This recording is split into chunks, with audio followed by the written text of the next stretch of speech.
Peter, I believe this is based, the sort of the origin of this story is about your family, your parents immigrating from Korea and the immigrant experience. How did that germ of an idea manifest into the idea of these different elements coinciding? Yeah, Kevin, there was this moment after the last movie I had done that I got invited to this, event in the Bronx where I grew up, and to celebrate the arts. And I invited my parents to it, and I had this little speech, got up on stage and saw my father, my mother, my brother there, and I could see the sort of the city miles of just, how hard their life was. And I got very emotional, and I just saw them and just thanked them. And, if it wasn't for you guys, for all the hard work that you guys sacrificed, and my brother and I would not be here. I don't remember everything I said because I was so emotional that day. Mm-hmm. But I came get back to the studio after this event, and people were like,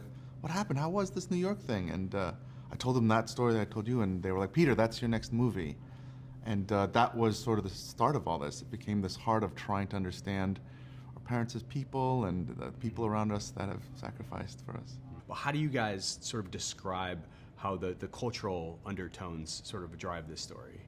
I think a lot of the cultural undertones, obviously you see that Fire people represent the immigrant community, but even though Pete is Asian himself, I think it's any kind of community that has had to come to the big city or a new place and kind of end up creating their own community. You see how different Element City even looks from Firetown. Firetown kind of has its own vibe going on, and then you see that Fire people stick with Fire people, and then everyone in Element City kind of hangs out freely. And I think that mirrors a lot of things in real life as well, when immigrants come over here and are looking for that sense of community and quite literally have to create it themselves at all costs. How did you feel about that? I mean,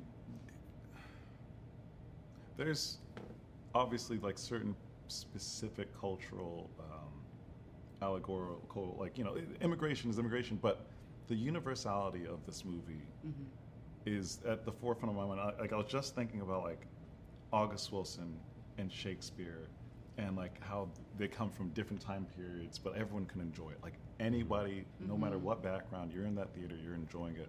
That's what I feel about this movie. Even though there are certain specific cultural references, we can all understand what it is to like feel indebted to the people who raised us, and like how they've sacrificed everything for us.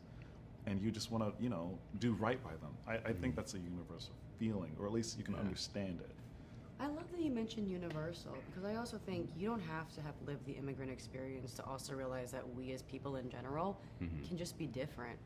Sometimes different can be uncomfortable, or different can be kind of strange, but whether it's a cultural divide or just a personality divide, like I think we all have something to learn from each other. Yeah. There's also a very heartfelt love story at the center of this. Is this Pixar's Who's Coming to Dinner, basically? Yeah, I guess so. I guess that's fair to say. It always started with that, opposites, sort of like react sort of thing.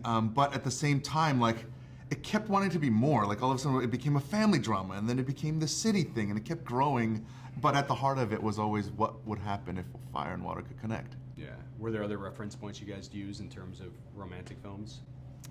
Yeah, there were so many. A lot of culture clash movies. Like Big Fat Greek Wedding was one. Okay. Yeah. Was inspiring. Moonstruck was one. Yeah.